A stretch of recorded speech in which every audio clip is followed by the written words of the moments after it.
মানুষ বানালে প্রভু, দিলে মান সম্মান, হাসরের ময়দানে করোনা গো অপমান প্রভু, হাসরের ময়দানে করোনা গো অপমান। পাপগুলো ঢেকে রেখো, ভালোবেসে কাছে ডেকো, পাপগুলো ঢেকে রেখো, ভালোবেসে কাছে ডেকো, কণ্ঠে জাগিয়ে দিও রসুলের গান। মানুষ বানালে প্রভু, দিলে মান সম্মান, হাসরের ময়দানে করোনা গো অপমান প্রভু, হাসরের ময়দানে করোনা গো অপমান। আজকে আলোচনার বিষয়বস্তু হলো সূরা আসরের তাফসীর। কোরআনে কারিমে যতগুলো ছোট ছোট সূরা আছে, তার মধ্য থেকে একটি ছোট সূরার নাম হচ্ছে সূরাতুল আসর। 2 লাইনের একটি সূরা। সূরা ছোট হলেও এই সূরার মর্যাদা মাহাত্ম্য তাফসীর যদি কোনো ব্যক্তি করতে চায়, এই সূরার ব্যাখ্যা করতে চায়, বিশাল বড় একটি গ্রন্থ বানানো সম্ভব। সুবহানাল্লাহ বলে।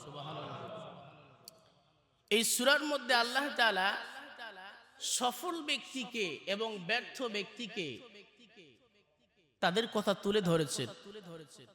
পৃথিবীতে প্রত্যেক শ্রেণীর মানুষ নিজেকে সফল ব্যক্তি মনে করে।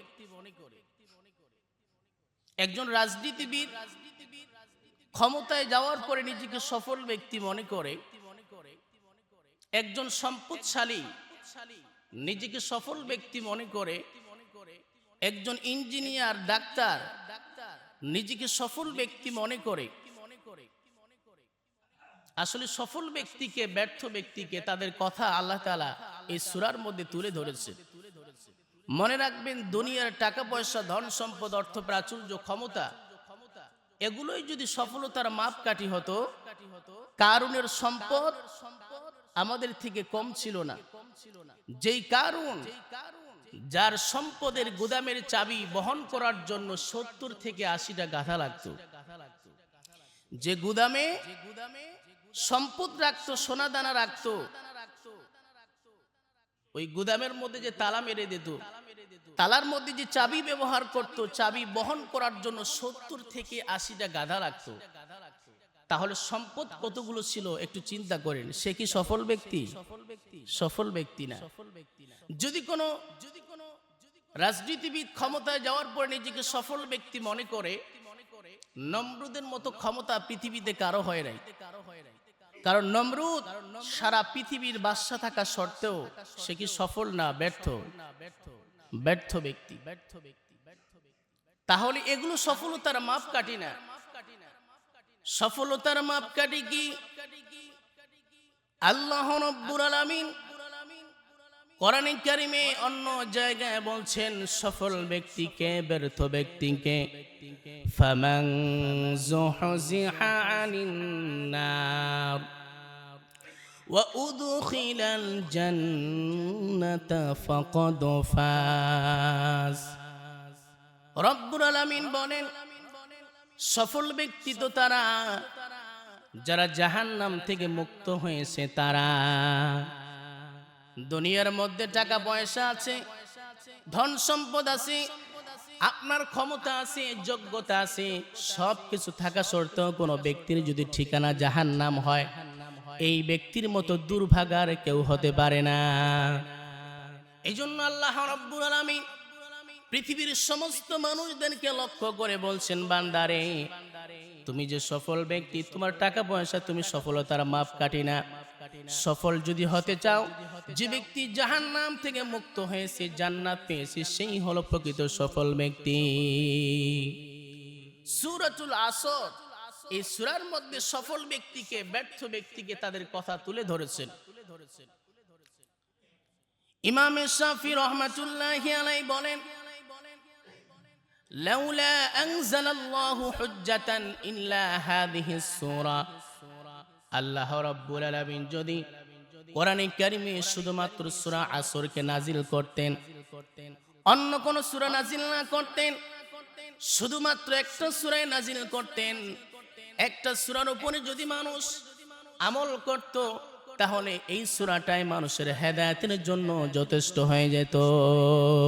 সুবহানাল্লাহ।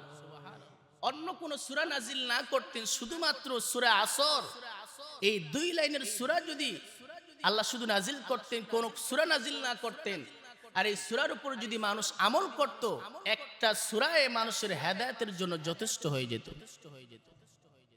ইমাম রাজি রাহমাতুল্লাহি আলাইহি তিনি বলেন, এই সূরার মধ্যে আল্লাহ তাআলা মানুষের হায়াতের মেসেজ দিয়েছেন। সূরাতুল আসর দেখলে ঝিনুকের কথা স্মরণ পড়ে যায়। সমুদ্রের মধ্যে যেমন ঝিনুকের মাঝে মুক্তা আল্লাহ লুকিয়ে রাখেন, মনে হয় কোরআনে কারিমের মধ্যে আল্লাহ পাক ওই ঝিনুকের মতো মুক্তার মাঝে যেমন মুক্তা যেমন লুকিয়ে রাখে, মনে হয় আল্লাহ রাব্বুল আলামিন কোরআনে কারিমের মধ্যে এই সূরাটাকে ওইভাবে লুকিয়ে রেখেছেন। সূরাতুল আসর এমন একটি সূরা, ইমাম রাজি রাহমাতুল্লাহি আলাইহি বিশাল বড় একজন মুফাসসির ছিলেন। তিনি বলেন, একজন মুফাসসির সূরা আসরের তাফসীর তিনি খুঁজতে বের হলেন। সূরাতুল আসরের তাফসীর খুঁজতে গিয়ে মুফাসসির যখন বাজারে চলে গেলেন, বাজারে যাওয়ার পরে তিনি একটা আওয়াজ শুনতে পেলেন, একজন আইসক্রিম বিক্রি করনেওয়ালা চিৎকার করে বলছে, তার উপর রহম করো যার পুঁজি গলে যায়। মুফাসসির তিনি বাজারে গিয়ে শুনতে পেলেন একজন আইসক্রিম বিক্রি করনেওয়ালা তিনি বলছেন যে তার উপর রহম করো তার যার পুঁজি গলে যায়। তার মানে আইসক্রিমওয়ালা বুঝাচ্ছে আমার আইসক্রিমের দাম ততক্ষণ পর্যন্ত আছে যতক্ষণ পর্যন্ত আইসক্রিমের মধ্যে বরফ লেগে আছে। বরফ যদি জমা না থাকে, আইসক্রিম যদি গলে যায়, পৃথিবীর মানুষ কি কিনবে? কিনবে না। এই কথা শোনার পরে মুফাসসির তিনি বলেন, আইসক্রিমওয়ালার এই কথা শুনে আমি সূরা আসরের তাফসীর খুঁজে পেয়েছি। তিনি বলেন, মানুষের হায়াত যতক্ষণ পর্যন্ত আছে মানুষটার দাম আছে, যদি হায়াত না থাকে মানুষটার 1 পয়সা দাম নাই। একজন মানুষ যদি মারা যায়, কোটি টাকা দিয়ে হলো 1 টাকা দিয়ে হলেও তার লাশটাকে কেউ কিনবে না। লাশের কোনো দাম আছে? তাকে আমরা মাটির মধ্যে দাফন করে ফেলি। এই জন্য বিশ্বনবী বলেন, 5টি জিনিসকে তোমরা 5টি জিনিসের পূর্বে গনিমত মনে করবে। বিশ্বনবী বলেন, ইগতানিম খামসান ক্বাবলা খামসিন, শাবাবাকা ক্বাবলা হারামিক, সিহাতাকা ক্বাবলা সুকুমিক, গিনাকা ক্বাবলা ফাকরিক, ফারাগাকা ক্বাবলা শুগলিক, হায়াতাকা ক্বাবলা মাউতিক, আও কামা ক্বালা আন-নাবিয়্যু আলাইহিস সালাতু ওয়াস সালাম। বিশ্বনবী বলেন, 5টি জিনিস আসার পূর্বে তোমরা 5টি জিনিসকে গনিমত মনে করবে। নাম্বার 1 হলো শাবাবাকা ক্বাবলা হারামিক। উম্মতেরা শুনে রাখো, তোমাদের যৌবনকে বৃদ্ধকাল আসার আগে তোমরা কদর করো, কারণ যৌবনের দাম আল্লাহর কাছে কম না বেশি? বৃদ্ধ অবস্থায় যদি কোনো বৃদ্ধ মানুষ 100টা সেজদা দেয়, আর একজন যুবক যদি একটা সেজদা দেয়, বৃদ্ধ মানুষের 100 সেজদার থেকে আল্লাহর কাছে যুবক অবস্থায় 1 সেজদার দাম কোটি কোটি গুণ বেশি। সুবহানাল্লাহ, সুবহানাল্লাহ। আর এই যৌবন যখন চলে যায়, বৃদ্ধকাল আসে, পৃথিবীর কোন মানুষ যৌবনকে ফিরিয়ে আনতে পারবে? এই মসজিদের মধ্যে যত মুরব্বী আছেন দাড়ি সাদা হয়ে গেছে, আপনাদেরও কিন্তু একদিন যৌবন ছিল। এখন আপনারা বৃদ্ধ হয়ে গেছেন, কিন্তু আপনাদের যৌবন কাল কোনোদিন ফিরে আসবে? নদীর স্রোত যেমন চলে গেলে কোনোদিন ফিরে আসে না, মানুষের যৌবন পাড়ি দিয়ে বৃদ্ধকাল আসলে যৌবনকে কোনোদিন ফিরে পাওয়া যায় না। এই জন্য নবীজি বলেন, তোমার যৌবনকে বৃদ্ধ হওয়ার পূর্বে তুমি কদর করো। সিহাতাকা ক্বাবলা সুকুমিক, নবীজি বলেন সুস্থতাকে অসুস্থ হওয়ার পূর্বে তুমি গনিমত মনে করো। কারণ যখন মানুষ অসুস্থ হয়ে যায়, ইবাদত করতেও তার ভালো লাগে না, এমনকি ঠিক মতো ইবাদত করতে পারে না। এই জন্য আমরা দেখি যারা বৃদ্ধ হয়ে যায়, বয়োবৃদ্ধ হয়ে যায়, উঠতে পারে না, চলতে পারে না, চেয়ারের মধ্যে পড়ে নামাজ পড়তে হয়।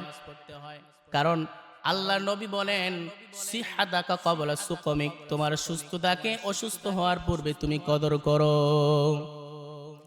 গিনাকা ক্বাবলা ফাকরিক, নবীজি বলেন তোমার সম্পদ আছে, তুমি গরিব হওয়ার পূর্বে সম্পদকে কাজে লাগাও, আল্লাহর রাস্তায় ব্যয় করো। কারণ কিয়ামতের দিন মানুষের আফসোস করতে থাকবে যারা দুনিয়ার মধ্যে দান করে নাই।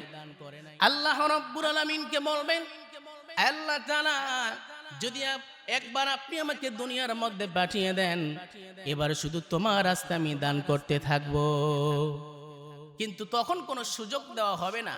বিশ্বনবী বলেন ৪ নম্বর, ফারাগকা ক্বাবলা শুগলিক, অবসর সময়টাকে ব্যস্ততার পূর্বে তুমি কাজে লাগাও। একটু ফ্রি আছেন, অবসর আছেন, সুবহানাল্লাহ বলেন, আলহামদুলিল্লাহ বলেন, আপনার আমার আমলনামায় আমল দিয়ে ভরপুর করে দিবেন কে? আল্লাহ পাক।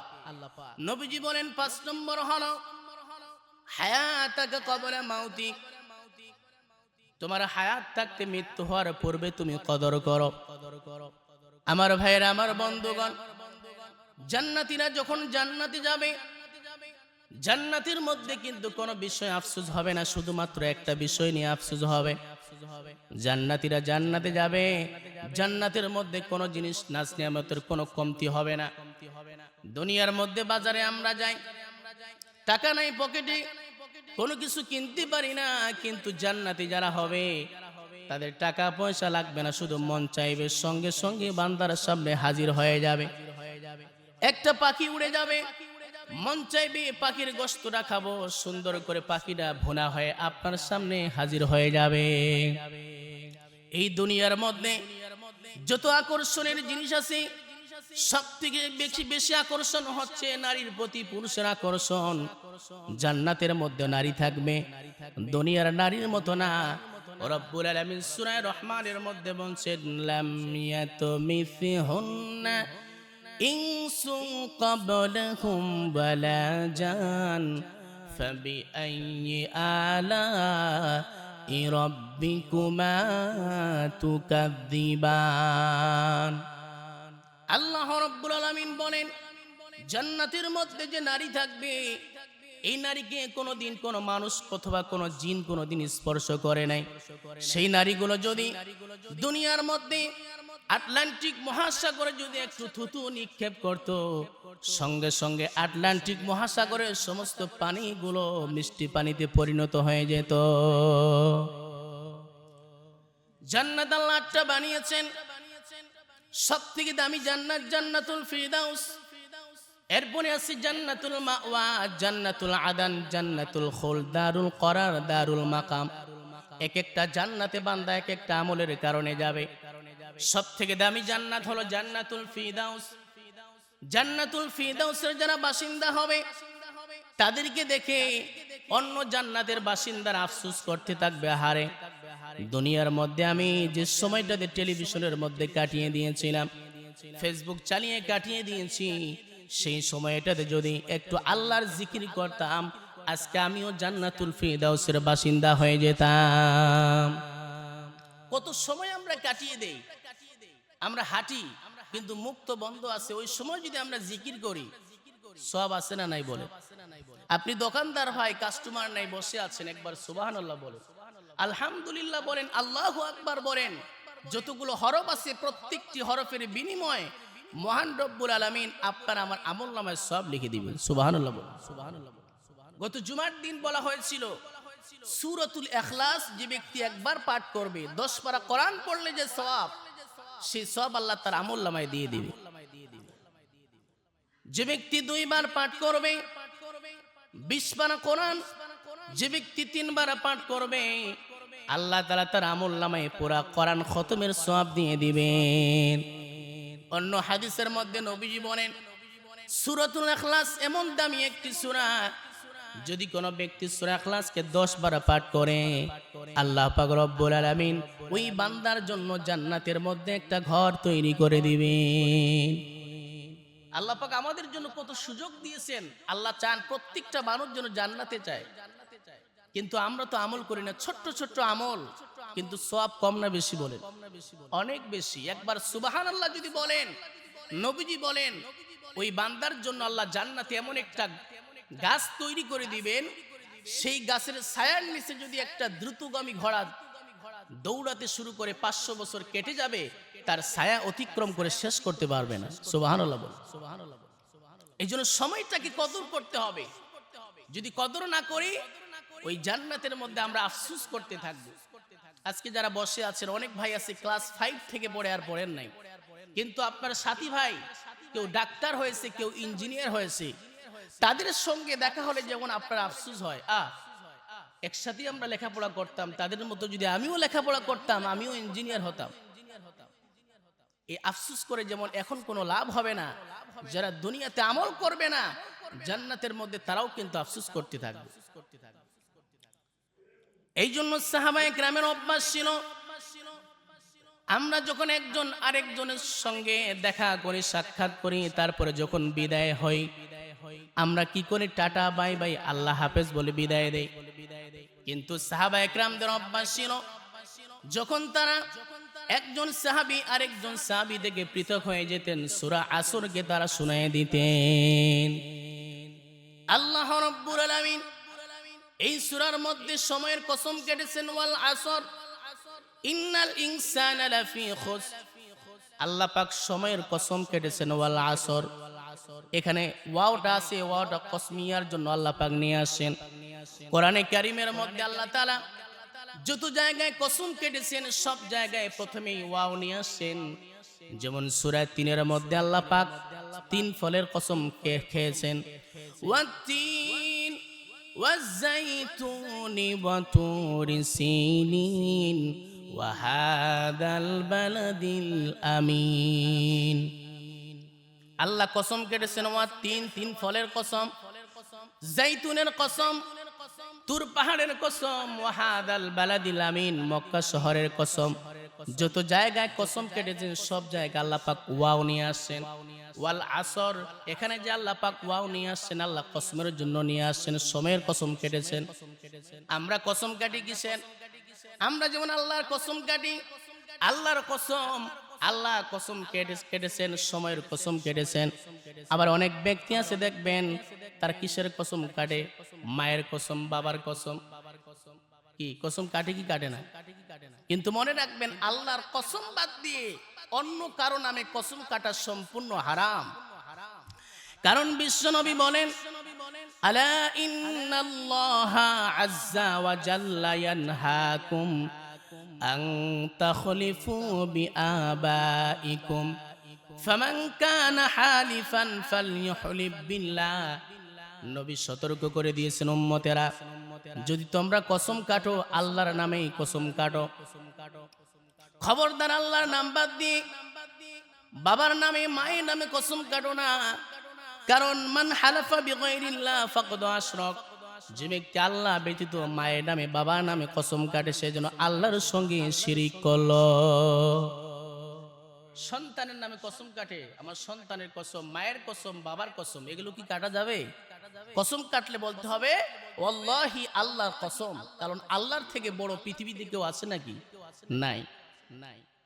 আবার অনেকে আছে আল্লাহু আকবার এই নামটাকে, এই স্লোগানকে জঙ্গিবাদের স্লোগান বলে। আছে না নাই? মনে রাখবেন, মুসলমানের ঘরে জন্ম হয়ে যে সমস্ত মুসলমানেরা রাজনৈতিক ক্ষমতার কারণে যারা এই আল্লাহু আকবার স্লোগানকে জঙ্গিবাদের স্লোগান বলে, বুঝতে হবে এরা মুসলমান না, এরা হলো মুনাফিকের সন্তান। ঠিক কিনা? কারণ হলো, আমি আপনি যখন জন্মগ্রহণ করেছি, ডান কানে আজান দেওয়া হয়েছে আল্লাহু আকবার, বাম কানে ইকামত দেওয়া হয়েছে আল্লাহু আকবার।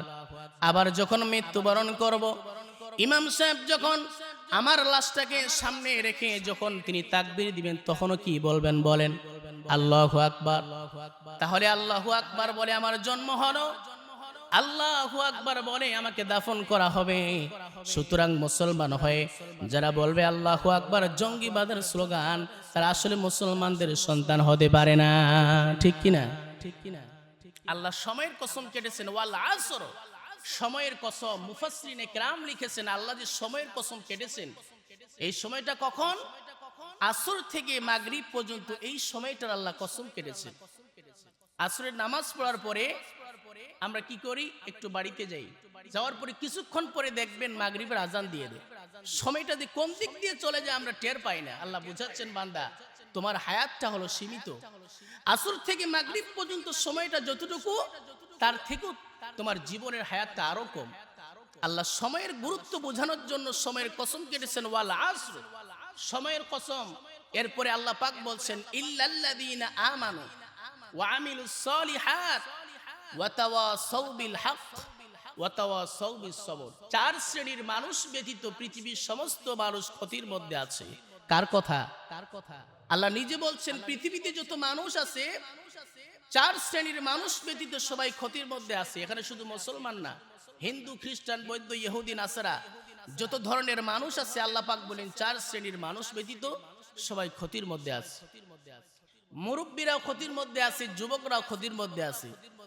মুরব্বীরা ক্ষতির মধ্যে আছে কিভাবে একটু বলি আপনাদের। কিছু মুরব্বী আছে চায়ের দোকানে চা খাইতে বসে, এদিকে ছবি হচ্ছে, কিন্তু টেলিভিশন ছেড়ে দিয়েছে, ছবি হচ্ছে, এদিকে আজানও দিয়েছে, নামাজও শেষ, একটা চায়ের জায়গায় চারটা চা খায়। মুরব্বী প্রতিজ্ঞা করেছে যতক্ষণ পর্যন্ত ছবি শেষ হবে না, মুভি শেষ হবে না, ততক্ষণ পর্যন্ত চায়ের দোকান থেকে উঠবো না। আছে না এরকম মুরব্বী? আবার কিছু মুরব্বী আছে বেনসন, ডার্বি, এই সমস্ত সিগারেট টানে। বয়স হয়ে গেছে 70, কিন্তু এই সিগারেট এখনো টানে। আছে না নাই?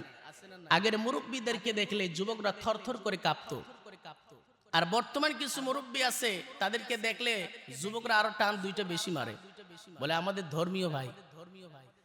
তবে হ্যাঁ, কিছু মুরব্বী আছে আলহামদুলিল্লাহ ভালো, সবাই তো এক না। আবার কিছু যুবক আছে, যুবকরা একটা প্রেম না 4-5টা প্রেম করে বিয়ের আগে। 40 বছর বয়সে বিয়ে করে আর বিয়ের আগে 7-8টা প্রেম করে। আছে না নাই?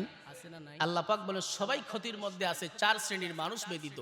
ইল্লাল্লাযীনা আমানু, এক নম্বর হচ্ছে ইমানদার ব্যতীত। কারণ ইমান যার নাই, এক পয়সা আল্লাহর কাছে তার কোনো দাম নাই।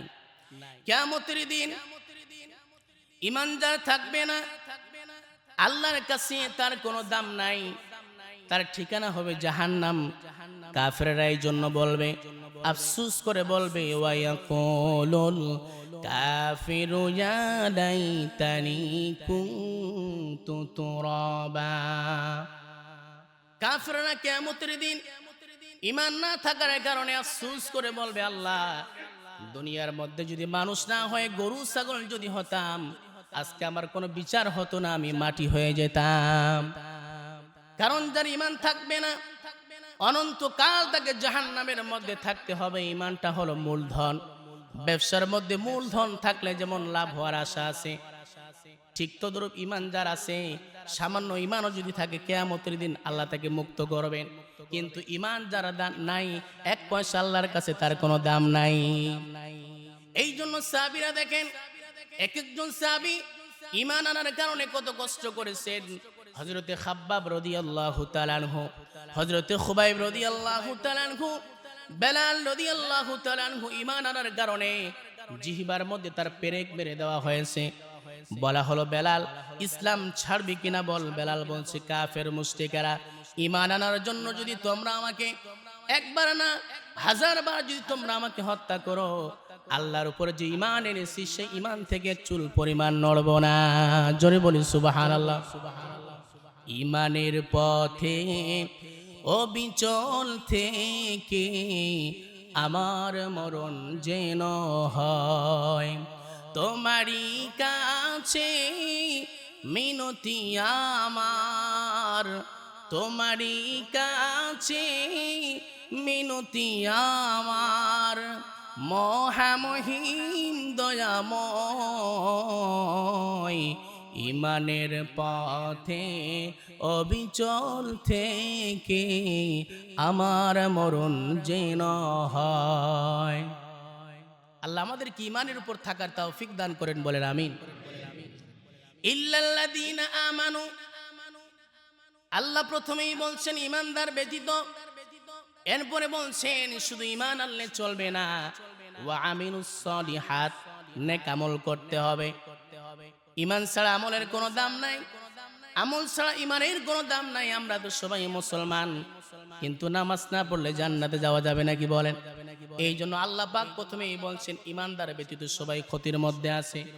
এরপরে আল্লাহ পাক বলেন শুধু ইমান আনলে চলবে না, আমল সালেহ করতে হবে। রব্বুল আলামিন সূরা আহজাবের মধ্যে বলছেন না হাসিবান নাস আইয়ুতরাকু আইয়াকুলু আমান্না ওয়া হুম লা ইফতানুন। জোরে বলি আল্লাহু আকবার। আল্লাহ বলেন বান্দারে তোমরা কি ধারণা করেছো আমান্না শুধু ঈমান আনলাম এতটুকুই শেষ? না না, আমি আল্লাহ তোমাদেরকে পরীক্ষা করব বিভিন্ন জিনিস দ্বারা।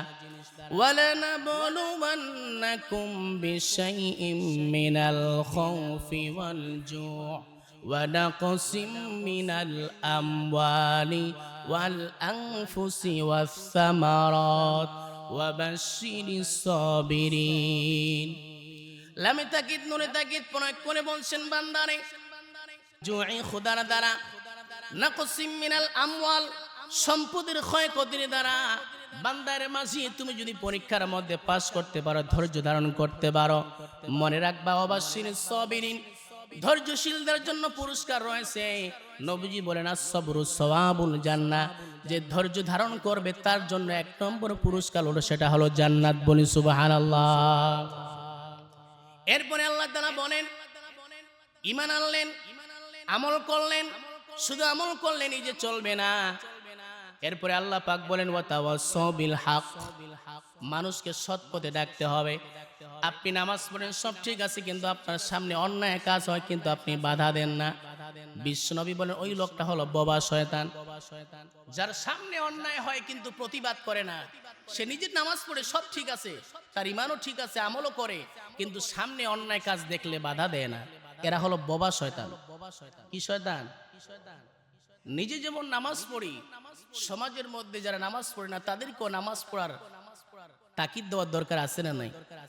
এখানে অনেক ব্যক্তি আছে নিজে নামাজ পড়ে কিন্তু সন্তানটা নামাজ পড়ে না, স্ত্রী নামাজ পড়ে না, বেপরদায় থাকে, অথচ আপনার সন্তানটা যখন স্কুলে যায় না, কোচিংয়ে যায় না, 2 দিন না গেলেই আপনি বকা দেন, মারধর করেন। আপনি যে আপনার সন্তানটা, আপনি নামাজ পড়ে সন্তানটা এক ওয়াক্ত নামাজ পড়ে না, আপনি তো কোনোদিন বললেন না। এর কারণে কিয়ামতের দিন জবাবদিহি করতে হবে কি হবে না বলেন? আল্লাহ রাব্বুল আলামিন বলেন ইয়া আইয়ুহাল্লাযীনা আমানু কু আনফুসাকুম ওয়া আহলিকুম নারা। হে ঈমানদারগণ, তোমরা নিজে জাহান্নাম থেকে বাঁচো, পরিবারের মানুষদেরকে জাহান্নাম থেকে বাঁচাও। নিজে শুধু নামাজ পড়লে চলবে না, নিজে শুধু আমল করলে চলবে না, সন্তানটাকেও নামাজ পড়ার তাকিদ দিতে হবে। আপনার স্ত্রী যদি নামাজ না পড়ে, স্ত্রীকেও নামাজ পড়ার তাকিদ দেওয়ার দরকার আছে না নাই? ওয়াতাওয়াসাউ বিল হক, যে মানুষকে সত্যের পথে ডাকে। ওয়াতাওয়াসাউ বিস সবর, 4 নম্বর হলো ধৈর্যশীল। এই 4 জন ব্যতীত পৃথিবীর সমস্ত মানুষ ক্ষতির মধ্যে আছে। কার কথা? 1 নম্বর ইমানদার ব্যতীত।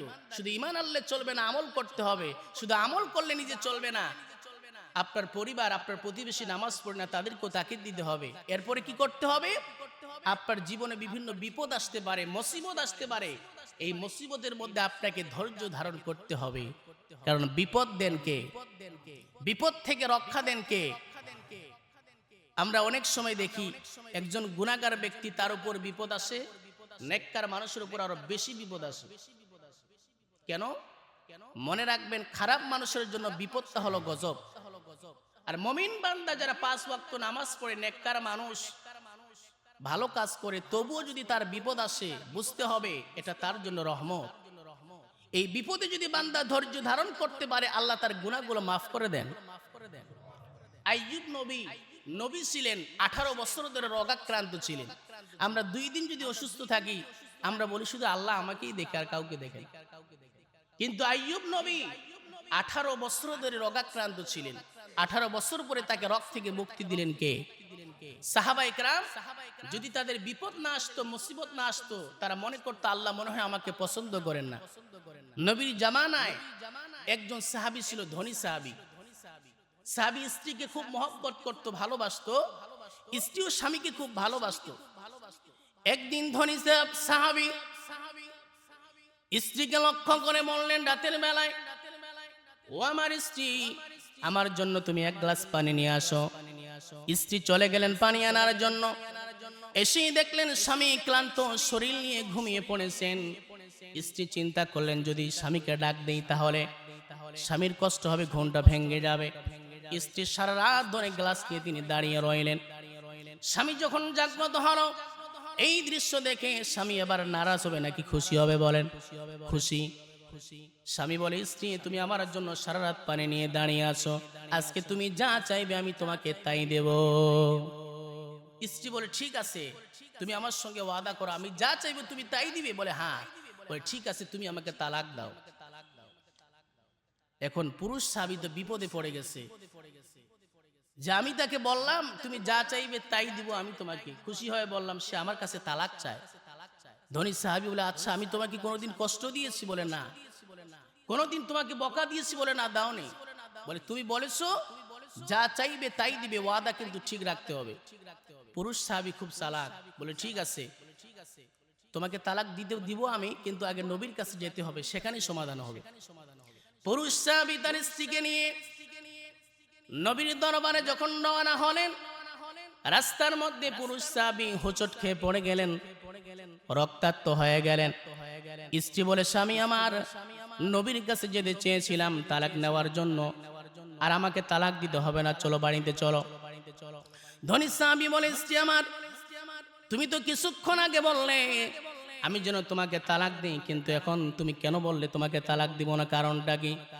স্ত্রী বলে, প্রাণের স্বামী আমার, কয়েকদিন আগে নবীজি একটা হাদিসের মধ্যে বলেছেন, আল্লাহ যাকে ভালোবাসেন, মহব্বত করেন, তাকে আল্লাহ বিভিন্ন বিপদ দেন, মুসিবত দেন। এতদিন ধরে তোমার সঙ্গে সংসার করলাম, কোনোদিন তো বিপদ আসলো না, মুসিবত আসলো না। আমি মনে করেছি আল্লাহ মনে হয় তোমাকে ভালোবাসে না, আমি তোমার সঙ্গে থাকে কি করব, এই কারণে আমি তালাক চেয়েছি। এখন যেহেতু নবীর কাছে মাসআলা জিজ্ঞেস করার জন্য যাচ্ছিলাম, প্রতিমধ্যে একটা বিপদ দিয়ে আল্লাহ পাক বিপদ দিল, হোঁচট খেয়ে পড়ে গেলা তুমি।